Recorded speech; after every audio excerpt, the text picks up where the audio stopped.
The moment my mother introduced me to Richard Hargrove as the woman who helps us keep things running, I was standing in the lobby of the Ashford Grand Hotel surrounded by $12,000 worth of floral arrangements I had personally sourced from 4 different vendors. I had been awake for 31 hours. My team had transformed that ballroom over the past 3 days into something that had made 3 separate guests stop at the entrance and reach for their phones to take a photograph before they had even stepped inside. My mother was wearing a gown I had helped her select because she had called me in a panic 2 weeks earlier saying she had nothing to wear to her own gala. And Richard Hargrove, a retired federal judge with the social intelligence of a golden retriever, had nodded pleasantly at me and moved on without giving my name a second thought. I didn't say anything. I stood there in my black shift dress and my sensible heels, the ones I always wore to events because you spent 8 hours on your feet and vanity became irrelevant around hour 4, and I watched my mother float away on Judge Hargrove's arm toward the champagne station, and I felt something settle into place inside me that I hadn't felt in a very long time. Not anger. Not the familiar, exhausting grief of being dismissed by the 2 people who were supposed to know me best. Certainty. Because at table 1, 40 feet away through the gilded doorway of the Ashford Grand Ballroom, a man named James Calloway was unfolding his dinner napkin. James Calloway, founder and chairman of Calloway Capital, a private equity firm with $9.4 billion in assets under management. James Calloway, whose company had retained Mercer & Company for the 4th consecutive year to execute his annual investor summit, a 2-day affair for 250 people that my firm billed at just under $1 million. James Calloway, who had been seated at table 1 tonight because his foundation had written a $500,000 check to the Mercer Family Foundation, the charity my parents ran, the charity whose annual gala I had designed, staffed, and executed every single year for the past 4 years. The charity that bore my name. The charity that had signed a contract with my company worth $340,000 for tonight's event alone. James Calloway was not just my biggest client. He was, in the elegant industry shorthand we used among event professionals, the client who kept the lights on. And he was sitting 40 feet away when my mother called me the woman who helps us keep things running. I had been keeping things running for 12 years. I was very good at it. But tonight, for the first time, I was going to let things fall exactly where they were supposed to. If you're already with me on this one, hit the like button and subscribe, and drop in the comments where in the world you're watching from. I always love knowing. My name is Olivia Mercer. I am 36 years old. I am the founder and chief executive of Mercer & Company, a luxury event design and hospitality consulting firm based in Chicago. We employ 41 people full-time. We have produced events on 4 continents. Our smallest invoice this year was $28,000. Our largest was $1.4 million. If you have attended a corporate gala, a pharmaceutical conference, a private foundation dinner, or a hedge fund anniversary celebration in the greater Chicago area in the last decade, and thought to yourself, this room is extraordinary, there is a reasonable chance my team built it. My parents, Douglas and Patricia Mercer, have never once introduced me using the word CEO. I want to be precise about this because the imprecision is the wound. They have introduced me as Olivia from our firm. They have introduced me as our daughter who is in events. They have introduced me as the one who handles things, as though I were a capable housekeeper rather than a woman running a multi-million-dollar enterprise. My father once introduced me to his golf partner as our creative one, said it the way you would describe a child who draws on the walls. Affectionate. Indulgent. Faintly dismissive. At his firm, the one he ran for 30 years before retiring, Douglas Mercer was a man of consequence. He understood the language of titles and revenues and market position. He used those words carefully and deliberately. He never introduced his CFO as the man who handles the money. He never called his vice president the one who keeps things running. He understood that the precision of a title was a form of respect. He withheld that precision from me because he did not consider what I did to be a real career. This is not something he ever said outright. Douglas was too controlled for outright statements. He communicated in omissions. In the carefully timed silence after I told him my first-year revenue. In the subject changes when I mentioned a major client win. In the way he lit up talking about my sister Stephanie's husband's surgical practice and then went just slightly flat when conversation turned my direction. I had watched him describe my brother-in-law's hospital department to a dinner guest for 11 uninterrupted minutes. The one time he described my work to someone, he said, "Olivia puts on parties." The man he said it to laughed warmly. I laughed too. That was what we did. My mother Patricia was the one who said the quiet parts out loud. She had a gift for the gentle devastation. She never yelled.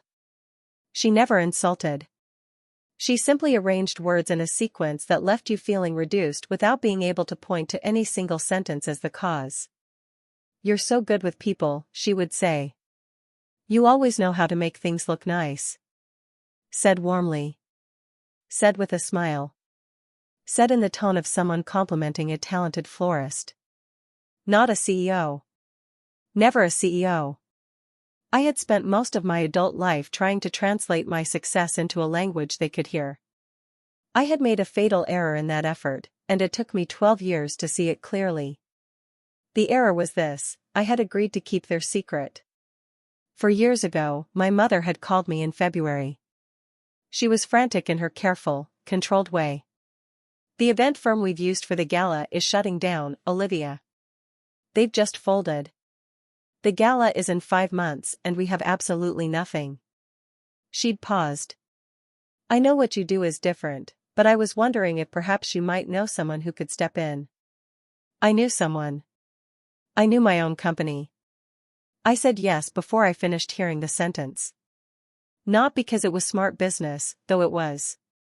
Not because I wanted the credit, though I had earned it. I said yes because it was my family foundation. My name was on it. My grandmother had started it. I had grown up going to those galas, watching my father shake hands with Chicago's financial establishment, and I had loved it: the flowers, the music, the orchestrated beauty of a room full of people choosing to be generous. It meant something to me. I had put together a formal proposal. My team was extraordinary. We could do this beautifully. My mother had gone quiet in that particular way she had. Then she said, "Olivia, there is one thing. People will ask who is producing the event." She paused. "I would prefer if we said we were using an outside firm and kept things professional. I don't want it to seem like we're relying on family." I heard the thing she wasn't saying. She didn't want her society friends to know her daughter was the caterer. That was how she thought of it. Catering. Events. Staff work. I agreed. I told myself it was a business decision, that client confidentiality was standard in my industry and meant nothing. I signed the non-disclosure agreement my father's lawyer drafted, which prohibited me from publicly identifying the Mercer Family Foundation as a client of Mercer and Company. I told my team it was a standard confidentiality request. They accepted it without question. We were used to those. We produced that first gala. It was extraordinary. The coverage in Chicago Social magazine described the evening as the most beautifully realized charity event of the season. My mother received the compliments with a gracious smile and spoke warmly of the wonderful team they had brought in. She did not say my name. She did not mention my firm. And I stood in the back corridor near the catering station at 11 that night, watching the room I had built glow with candlelight and satisfaction, and told myself this was enough. I told myself that for 3 more years. I want to be honest about what happened to me in those 12 years between starting my company and standing in the lobby of the Ashford Grand. I want to be honest because the dishonest version, the one where I was simply the overlooked genius waiting for her moment, would be both inaccurate and unfair. I had made choices. I had accepted a table in the corner at every family dinner rather than asserting my seat. I had laughed at my father's jokes about her little party business rather than correcting him. I had forwarded my mother glowing press features about Mercer and Company, and when she said how fun, how exciting for you, I had said thank you and moved on. I had not fought. I had not demanded. I had, over and over, done the thing that felt most like love, which was swallowing the hurt and trying again next time. And when they had asked me to sign that NDA, when they had essentially asked me to agree in writing never to claim credit for my own work, I had signed it. Because I wanted them to need me. Because being needed felt close enough to being seen. I am not proud of that. But I am honest about it. The past 3 galas had each been a success. 2 years ago we navigated a catastrophic vendor failure 18 hours before the event when the floral installation company declared bankruptcy, and I had rebuilt the entire design scheme overnight. No one in attendance had ever known. My mother had told every guest, everything went so beautifully, while I sat near the loading dock at 10 at night on a call with my operations director making sure we hadn't left equipment in a freight elevator. This year I had come in early. My team had worked 3 full days in the ballroom. We installed custom lighting rigs, a 12-foot suspended floral chandelier, custom-printed linens, and a stage set that required its own structural engineering sign-off from the hotel. We coordinated 14 vendors, 2 live performers, a documentary photographer, and the hotel's full food and beverage team. We produced a 46-page event brief, a 40-minute staff orientation, and emergency protocols for 16 different scenarios. We billed $340,000 for the privilege. The contract was signed. The deposit was in. Everything documented to the last line item. Then last Tuesday, 4 days before the gala, my mother called. "Olivia," she said. "James Calloway is coming. Table 1, lead donor. I assume you know who he is." I knew who he was. "I've seen him at a few of your father's things," she continued. "Very impressive man. He's given us $500,000. I want the table to be perfect. Can you make sure your people pay special attention?" My people. She meant my company. The company running her entire event. "I'll take care of it," I said. "Thank you, dear." She paused. "He doesn't know you, does he? From your work?" I considered the question for 3 seconds. "No," I said. "He doesn't know me." It was the last lie I told her. James Calloway had become a client of Mercer and Company 14 months earlier. His chief of staff had called our offices after attending a corporate dinner we produced for a technology company in the West Loop. She said, "Mr. Calloway wants to discuss retaining your firm for all future flagship events." I had taken that meeting personally, sat across from him in his 52nd floor conference room with the lake spread out blue and enormous behind him, and spent 90 minutes walking through our methodology, our vendor relationships, our contingency planning, our design philosophy. He asked precise, intelligent questions. He reviewed our event portfolio in silence for 7 minutes before he looked up. "I want to work with you," he said. "I haven't found many firms where the person in charge actually understands the material." He had called me Olivia from that day forward. At our last check-in 2 weeks before the gala, he mentioned in passing that he was attending the Mercer Foundation benefit. "I've supported the foundation for years," he said. "Strong track record."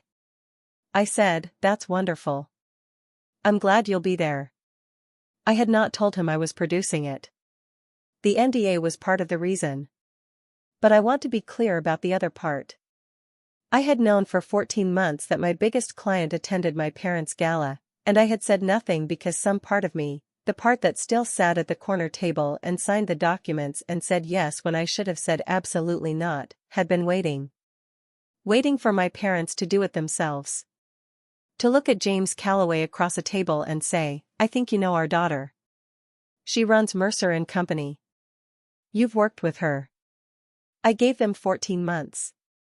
And instead, my mother stood in the lobby of the Ashford Grand and introduced me to a retired judge as the woman who helps us keep things running. I looked down at the event clipboard in my hand. The one with the 46-page brief and the vendor timeline and the emergency contacts for every contractor in the building. Then I looked across the lobby at table 1. I made a decision. Not an angry one. Not a dramatic one. A clean, precise, professional one. I was going to let tonight happen exactly as it was supposed to.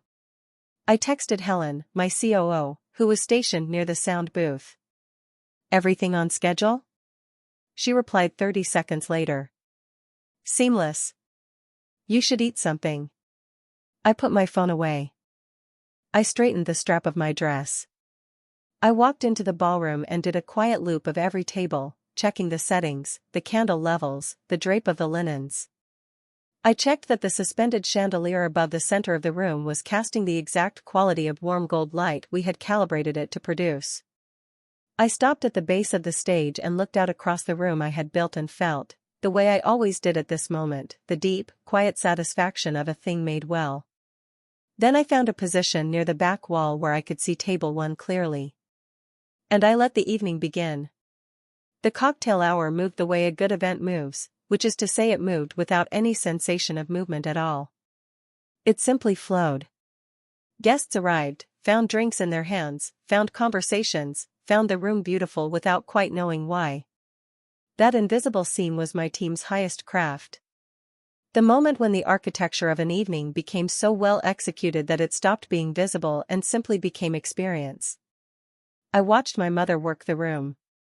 She was genuinely good at this, and I had never stopped being able to see that even through everything else. Patricia Mercer at a gala was a woman in her fullest element. She moved between clusters of guests with a warmth that felt effortless and was not. She remembered details about people's lives, their children's names and their recent travels, and she deployed that memory with the precision of an executive. She was talented. She was also, in the matter of my career, dishonest, and those two things existed in her simultaneously without apparent contradiction. I saw her guide a small group of guests toward the ballroom entrance. I recognized 2 of them, board members of a hospital foundation we had worked with. She was gesturing at the room. At the flowers. At the ceiling where the chandelier held its golden light. She was receiving compliments. She did not look for me. I moved closer along the back wall. Close enough to hear but not to be easily seen, an instinct so trained by 12 years of working my own family's events from the margins that I did it without thinking. She was saying, "We've been so fortunate with the team this year. Everything has just come together." One of the women said, "The floral installation is extraordinary." "Those are fresh?" "All of them?" "All fresh," my mother confirmed. "Flown in from 3 different growers. They've really outdone themselves." I had specified those growers. I had sourced 2 of them personally through a contact in Amsterdam I had cultivated over 8 years. I had signed the purchase order. They've really outdone themselves. I breathed in slowly. I breathed out. I turned away from my mother and looked toward table 1. James Calloway was watching me. Not looking in my direction. Watching me specifically. The direct, deliberate eye contact of a man who has identified someone in a room and is deciding whether to act on it. He had seen me. He had seen my mother's performance. I could tell by the quality of his stillness, the particular stillness of a person who has just observed something and is processing its meaning, that he had heard at least part of the exchange. He held my gaze for a moment. Then he turned back to his table mates. The clock on the far wall read 7:48. Dinner would begin in 12 minutes. The program would follow. My mother was scheduled to speak at 9:15. My father would join her. There would be a tribute reel. There would be a live auction. There was a microphone, and it was my microphone, and I had paid for it, and tonight I was going to use it. 12 minutes. I had built entire events in less time than that when everything went wrong. I checked in with Helen one more time, confirmed the program sequence, confirmed the AV was ready, confirmed my position for the first speaker transition. I did everything I would have done on any other night when I was running an event I had built and was proud of. Then I walked to the back of the room, past the service corridor, and through the door that led to the hotel's private hospitality suite. The one I had reserved for Mercer and Company staff use because I always reserved a quiet room for my team on long event nights. I opened my bag. I took out a single sheet of paper, crisp, already printed. It was a 1-page summary, clean and spare, the way my proposals always were. No decorative header. Just facts in clear columns. The contract date. The scope of services. The fee. The parties. The signatures. Douglas Mercer. Patricia Mercer. And at the bottom, on the line marked Authorized Representative, Mercer and Company LLC. My signature. I folded it once and put it in the inside pocket of my blazer, which I had retrieved from my bag. Then I looked at myself in the small mirror above the hospitality suite's console table. The woman looking back at me was composed. She had a 46-page event brief and 14 months of patience and 340,000 reasons to say what she was about to say. I adjusted my lapel. I walked back out into the ballroom. It was time for dinner. Dinner at a Mercer Foundation gala followed a rhythm I had helped design and had watched enough times to know by heart. The first course arrived with the room still warm from cocktail hour, conversations carrying their own momentum, no one yet looking at their phones. The staff moved cleanly between tables, which meant Helen had run the service briefing well, which I already knew because Helen always ran the service briefing well. I had hired her 6 years ago from a hotel group in New York, and she had been, in the particular way of people who find their precise calling, exceptional from her first week. I watched her from my station near the back wall, moving just behind the sight line of the room, adjusting, communicating with the floor team through the earpiece we all wore on event nights. She caught my eye once across the room. Gave me a small nod. Everything was running. My parents were at the center table. My father, Douglas, silver-haired and straight-backed in his dinner jacket, had the posture of a man who had attended 1,000 formal events and considered himself an authority on all of them. He held his wine glass by the stem. He spoke with his chin slightly elevated. He was, I noticed, telling a story to the couple to his right, and from the particular shape of his gestures I could tell it was the one about his early days at the firm, the one about the acquisition that almost didn't close, the one I had heard 47 times. He told it well. He had always told it well. My father was a man of real accomplishments, and he had simply, along the way, decided that mine did not qualify. My mother was to his left, turned toward the guests at the adjacent table, her posture a flawless demonstration of engaged listening. Patricia Mercer gave you her full attention when she looked at you and made you feel, for the duration of that gaze, that you were the most interesting person in any room. It was a skill I had once believed was love. It took me until my late 20s to understand it was performance, deployed selectively, and that I was not among the select. My sister Stephanie was not at the gala. She and her husband Marcus were in Portugal. My mother had mentioned it twice in our calls this month with the tone of someone describing a great personal achievement. Marcus got them a villa. Isn't that wonderful? I had said yes, that is wonderful, and had not mentioned that I was about to spend my 4th consecutive year producing the event my mother was about to receive a standing ovation for. I moved through the room during the second course with my clipboard under my arm, checking in with the AV team, confirming the tribute reel was cued, touching base with the stage manager about microphone placement. To any guest who noticed me, I looked like a competent hotel staff member. That was by design. That had always been by design. I had dressed the part without quite deciding to. The plain dress. The flat shoes. The clipboard. The earpiece. I had spent 4 years making myself look like the help so thoroughly that my mother could introduce me as the help and no one questioned it. I thought about that as I stood near the service entrance and watched the second course clear. I thought about how much effort and visibility required and how different it was from disappearing. I had not disappeared. I had been here every year, in the exact center of everything, and I had simply agreed to be unseen. That agreement was what I was withdrawing tonight. The tribute reel ran at 8:45. It was 4 minutes of foundation history, photographs from 20 years of galas, interviews with grant recipients, a segment on the community health initiative my parents had funded in the South Side. It was genuinely moving. I had watched the edit twice in pre-production and both times felt the specific complicated feeling of being proud of something that would not publicly carry my name. The room watched in near silence. A woman at table 4 pressed a hand to her chest. I had chosen the music. A string quartet piece, subtle, warm, exactly the right emotional temperature. I had spent 40 minutes on that choice alone. When the lights came up, the applause was immediate and generous. My mother took the stage. She was poised and elegant, and she spoke without notes, which she had done every year, and which I had always found genuinely impressive. She thanked the donors by name, she thanked the board, she thanked the staff of the foundation. She spoke for 7 minutes and the room stayed with her for every second of it. Near the end, she gestured at the room itself, the chandelier, the flowers, the lit stage, and said, "And of course we are so grateful to the extraordinary team that has brought this vision to life year after year. They know who they are. We couldn't do this without them. They know who they are." I was standing 20 feet from the stage. I was one of perhaps 6 people in the room who knew that they referred to my company. The other 5 were my employees. My father came to the stage and joined her for the closing remarks.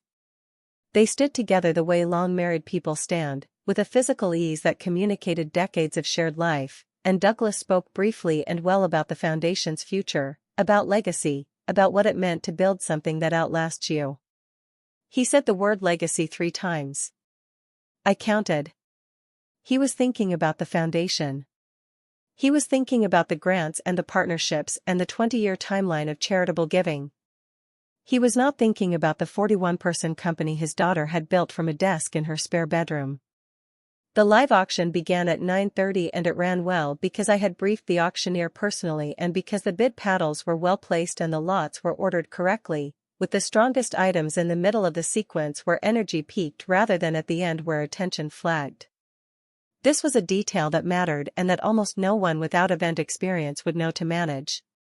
The room raised $460,000 in 40 minutes. My parents stood at the side of the stage and looked moved and grateful, which they were. I did not begrudge them that. The cause was real. The work was real.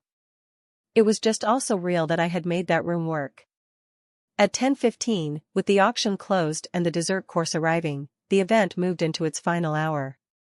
Open bar. Music. The informal circulation that always happened in the last stretch of a gala when the structure dissolved and people simply enjoyed themselves. This was also the hour when my parents moved most freely through the room, table to table, guest to guest, the gracious final act of the hosts. I stayed at my post. I checked in with Helen. I confirmed the breakdown crew was staged and ready for the 11 o'clock loadout. I did the things I always did at this point in an event, the quiet, final accounting of whether the evening had been what I designed it to be. It had been. It was very good. I was satisfied with it in the way I was always satisfied with work done well, with the cool, private pleasure of craft. Then I saw my father moving toward table 1. He was making his rounds, which was usual, and table 1 was the correct table to reach last, the anchor donor, the capstone of the evening's gratitude. I watched him cross the room with his easy stride, hand already extended, and I watched James Calloway stand to receive the handshake with the unhurried courtesy of a man who had attended enough of these events to know the moves. I began to move. Not quickly. There was no urgency in how I crossed the room. I had planned this, or something like it, and the planning made the movement feel natural rather than calculated. I was the event producer making a final check on the room's most important table. That was entirely appropriate. That was, in fact, exactly what I was. I reached the edge of table 1 as my father was mid-sentence, thanking Calloway for his extraordinary generosity, for his long commitment to the foundation, for being exactly the kind of leader whose investment makes the difference. Calloway listened with the particular patience of a man who has been thanked many times and has learned to receive it without discomfort. He saw me arrive. His eyes moved to me briefly, then back to my father. My father noticed me. He looked mildly surprised, then pleasant, the way people look when something expected arrives slightly early. "Olivia," he said. "Good, come say hello." He gestured toward Calloway. "James, this is our daughter Olivia. She helps with the operational side of things for us. She's been very involved with the evening." The operational side of things. James Calloway looked at me. There was a quality of careful attention in his expression that I recognized from our first meeting in his conference room, the particular focus of someone receiving information and deciding what to do with it. He had heard the introduction. I looked at my father. Then I looked at Calloway. Then I reached into the inside pocket of my blazer and took out the folded sheet of paper. "Dad," I said, "I'd like to clarify something." My father's brow moved slightly. His pleasant expression did not change, but something shifted behind it, a small recalibration. "Clarify?" I unfolded the paper. Held it at a natural angle, readable to both of them. "Mr. Calloway," I said. "My name is Olivia Mercer. I'm the founder and CEO of Mercer and Company. I believe you know our work." Calloway's expression changed. Not dramatically. A quiet shift, something settling, the way a man looks when a thing he suspected is confirmed. "I do," he said. "Very well." The couple to Calloway's right had gone still. The man across the table had stopped his conversation. The particular quality of silence that moves outward from a moment of significance was beginning to radiate from table one. I held up the sheet of paper. "This is the master services contract between Mercer and Company and the Mercer Family Foundation for this event. The design, the vendor coordination, the staffing, the installation, the program execution, all of it. My company has produced this gala for the past 4 consecutive years under a confidentiality agreement my parents requested. Tonight is the last year that agreement covers."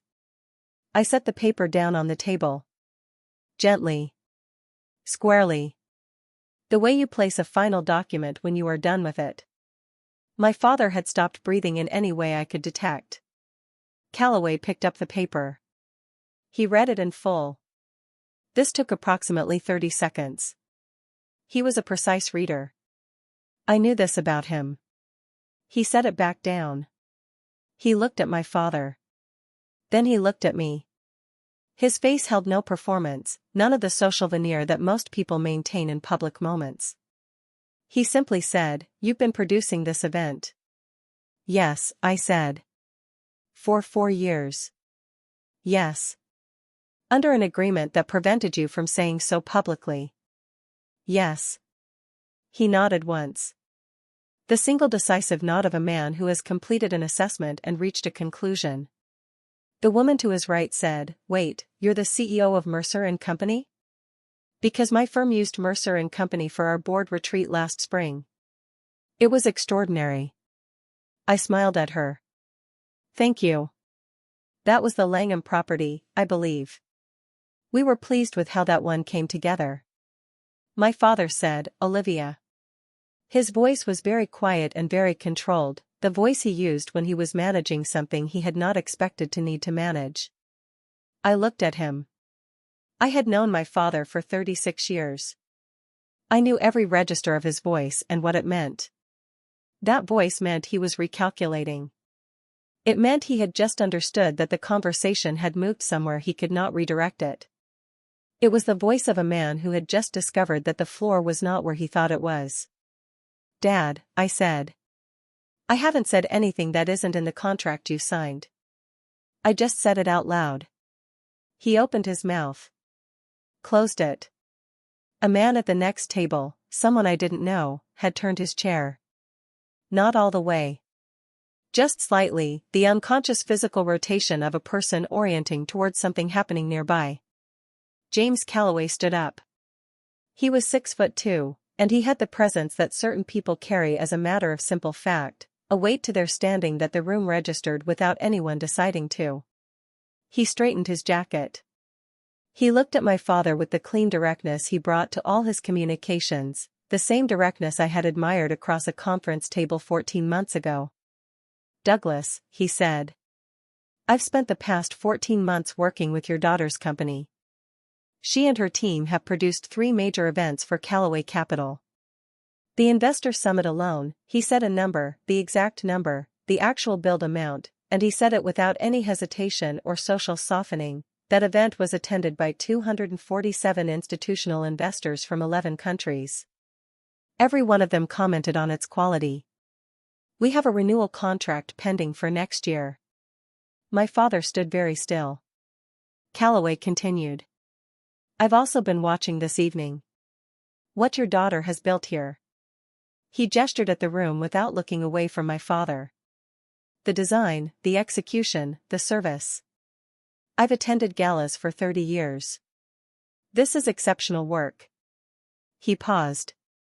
I would have liked to know she was responsible for it. I would have told you so at the beginning of the evening. I was not entirely certain I had planned for this precise outcome. I had expected the contract to do its work. I had expected the room to adjust its understanding quietly, the way it does when information reorganizes a social reality. I had not anticipated James Calloway standing at table 1 and using the voice he used in boardrooms to say what I had spent 12 years waiting for someone to say. The table to my right had gone entirely quiet. The couple who had been mid-conversation sat with their glasses suspended. 3 people at the next table over were watching openly now. A 4th had put his phone down. My mother appeared at the edge of the table. She had come from across the room, drawn by the particular shift in the social atmosphere that a person like Patricia Mercer could feel from a distance the way animals feel weather. She arrived looking composed and beautiful and, for just a fraction of a moment, afraid. Her eyes moved from my father to Calloway to me to the paper on the table. She took in the geometry of the scene in one sweep. James, she said, her voice warm, controlled, reaching for the register that had steered her through 40 years of difficult rooms. I hope my husband isn't monopolizing you on a night like this. Calloway looked at her. Not unkindly. But directly. Not at all, he said. Your daughter was just introducing herself properly. Something it seems she hasn't had the opportunity to do before tonight. My mother's smile did not drop. It rearranged. It became the smile of a person standing on uncertain ground who has not yet decided how to move. Olivia, she said. She said my name the way she always said it at events, with a gentle lift, a lightness, as though I were a pleasant peripheral detail she was acknowledging. Mom, I said. And then I did the thing I had decided to do standing in the back hallway with the folded paper in my blazer pocket. I did not raise my voice. I did not perform. I looked at my mother with the clarity that comes when you have finally stopped pretending, and I said, in the same even tone I used in every client meeting and every vendor negotiation and every staff orientation I had run for 12 years, for years. $340,000 this year alone. Under an NDA you asked me to sign. I said it quietly enough that only the people immediately around us could hear. But the people immediately around us included James Calloway, and the couple to his right who had attended our board retreat, and 2 men from the adjacent table who had rotated fully in their chairs now, and a woman with a silver wrap who I recognized as a board member of the foundation itself. My mother said, "That's not, Olivia, this isn't the appropriate." I picked up the contract from the table. "This is the document," I said. "Signed by both of you. If anyone would like to see it, it's available." I turned to Calloway. I apologize for not disclosing the relationship earlier. The agreement prevented it. He shook his head slightly. The NDA was not yours to break, he said. That's clear. My father had still not spoken. He was watching me with an expression I had never seen on him before and could not entirely name. It was not anger. It contained something close to it but also something that was not, something closer to the look of a man who has reviewed a structure he was certain of and found it built differently than he believed. If you're hooked on this story, make sure to subscribe and turn on notifications so you never miss an upload. Your support means everything and helps me bring you more emotional stories like this one. I want to be precise about what that moment felt like because I think the imprecise version would be a lie and this is not a story I am willing to tell with lies in it. It did not feel triumphant. It did not feel like the dramatic satisfaction I had sometimes imagined in smaller, angrier moments over the years. It felt quiet. It felt like the specific release of a pressure so constant you had stopped noticing it, the kind you only identify by its absence. It felt like setting down a very heavy thing and straightening up. I had spent 12 years being the operational side of things. The one who helps. The creative one. Our daughter who does events. I had spent 4 years producing a gala under a signed agreement that prevented me from claiming it. I had written 46-page briefs and sourced flowers from Amsterdam and rebuilt entire design schemes overnight and done all of it from behind a curtain of my parents' choosing. And I had let them choose it. That was the thing I had to hold at the same time. The anger, which was real and had always been real, and the honesty, which required me to acknowledge that I had given them the power to do it. I had handed them the pen for the NDA. I had said yes in February 4 years ago because I wanted to be needed. I had been needed in the most literal, documented, contracted sense of the word, and they had called it help. The woman with the silver wrap who I had recognized as a foundation board member leaned toward me. She said, quietly, "You've produced this event 4 years running?" "Yes," I said. She looked at my mother. "Patricia." My mother's composure was intact. It would stay intact, I knew, because it was structural. It was not a surface thing. It was the architecture of who she was. But something underneath it had shifted, and I could see it in the way she held her shoulders, the slightly more deliberate quality of her stillness. "James," she said, trying to redirect the gravitational pull of the conversation, "we are so grateful for your support tonight." She gestured at the room, her room, the room I built. "I hope the evening has been," James Calloway said, "it's been extraordinary." He looked at me. As always. The pause that followed was very short. 5 seconds, perhaps less. But in those 5 seconds the guests at table 1 and the adjacent table processed the meaning of that sentence in the context of everything they had just heard, and the room shifted in the particular way that rooms shift when a social truth reorganizes itself. My father's voice, when it finally came, was not loud.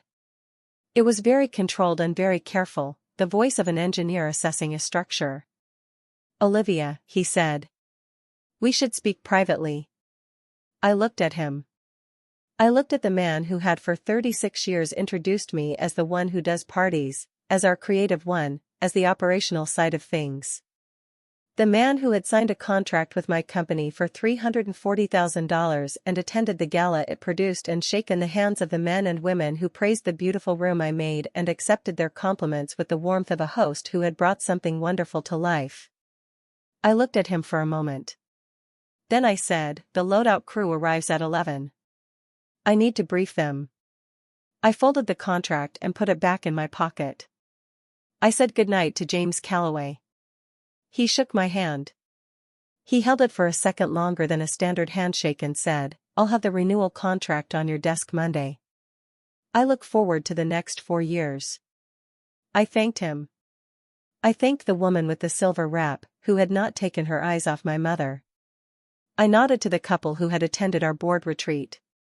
Then I turned and walked back through the room I had built, the way I had walked through rooms I built for 12 years, checking the candle levels, checking the floor, moving quietly through the architecture of a thing made well, toward the service corridor and the freight elevator and the loadout crew that would arrive at 11 and dismantle everything that had taken 3 days to build. Behind me, I heard my mother say something in a low, bright voice, attempting the recovery, and I heard Calloway respond briefly, and I heard the quality of the silence that followed. I did not look back. The service corridor was bright and institutional after the amber warmth of the ballroom. Concrete floors, fluorescent lights, the smell of linen and industrial cleaning product. The real backstage of every beautiful event. I had spent half my career in corridors like this one. I preferred them in certain ways to the ballroom. They were honest about what they were. Helen was waiting near the freight elevator with her tablet and her earpiece and the particular expression she wore when she was running a mental checklist and finding it satisfactory. She looked at me. Then she looked more carefully at me. "You okay?" she said. I thought about it for a second. "Yes," I said. "I think we actually are." She watched me for a moment. "Did something happen?" I reached into my pocket and took out the folded contract. Held it for a second. Then I handed it to her. "Make a copy of that for the files," I said. Original goes to Sarah when we're back in the office. Sarah was my lawyer. Helen took the paper with the attentiveness she gave to everything I handed her and slid it into her event binder without asking the question I could see her deciding not to ask. The loadout crew arrived at 11:01. We had everything broken down and staged by 12:45. The suspended chandelier came down in sections, each piece wrapped in moving blankets and loaded into the truck in the order it would be reassembled for its next installation. The custom lighting rigs came down. The linens were counted and bagged. The flowers, the ones not designated for the hotel to keep, were boxed for the charity partner we had prearranged to receive them the following morning. By 1:15, the Ashford Grand Ballroom looked like a ballroom again. The bones of a room, clean and waiting. The $12,000 of flowers and the 46-page brief and the structural engineering sign-off and the 4 years of invisible effort, all of it withdrawn, leaving nothing behind except whatever the people in that room would carry with them when they left. I stood in the doorway for a moment before we pulled the last equipment cart into the elevator. The room was empty. It was beautiful in that particular way that empty rooms are beautiful after something has happened in them, the way they hold the echo of what they were asked to hold. I turned off the light. My phone had 42 messages by the time I got home. I read none of them that night. I poured a glass of water, sat at my kitchen table in the dark, and listened to the city outside my window doing what cities do at 2 in the morning, which is exist without asking anything of you. It was the first quiet I had felt in 4 years that was genuinely mine. The calls from my parents started the next morning. My mother at 7:41, my father at 8:03, my mother again at 8:17. I let them go to voicemail. I was already at my desk. I had a renewal contract to review. The foundation board member with the silver wrap, whose name was Constance Hale, sent a formal letter to the Mercer Family Foundation's board of directors the following week. I know this because she copied me. It raised questions about governance, about transparency, about whether the foundation's leadership had fully disclosed the nature of its vendor relationships. The board opened a review. My parents were asked to step back from day-to-day operations pending its completion. That review took 4 months. At the end of it, the board restructured. My parents remained honorary co-founders. They no longer ran programming decisions. James Calloway signed the renewal contract on Monday, as he said he would. He also referred 2 new clients to us before the end of that month.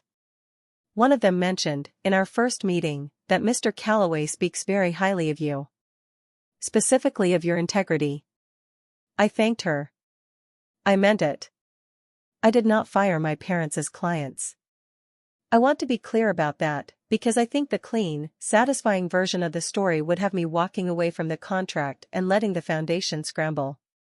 But I am not interested in clean and satisfying at the expense of true.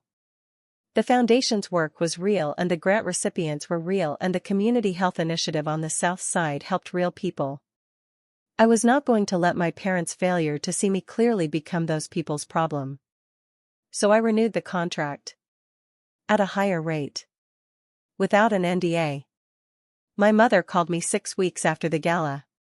Not the frantic calls of those first mornings. A quieter call, at a reasonable hour, her voice careful and smaller than I was used to hearing it. She did not apologize. I had not expected her to.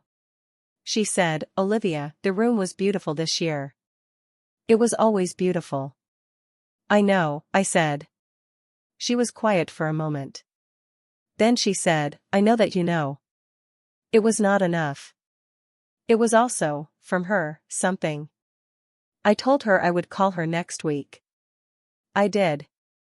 We talked for 20 minutes about ordinary things. It was not reconciliation. It was the beginning of something I did not have a word for yet, something smaller and more honest than what we had before. I will take that. I have built entire rooms from smaller foundations than that. My name is Olivia Mercer. I am the founder and CEO of Mercer & Company. I built the room. I have always built the room. Now everyone in it knows. Thank you so much for watching until the end. If you love this story, check out the other videos on your screen now. I think you'll really enjoy them. And don't forget to subscribe if you haven't already. See you in the next story.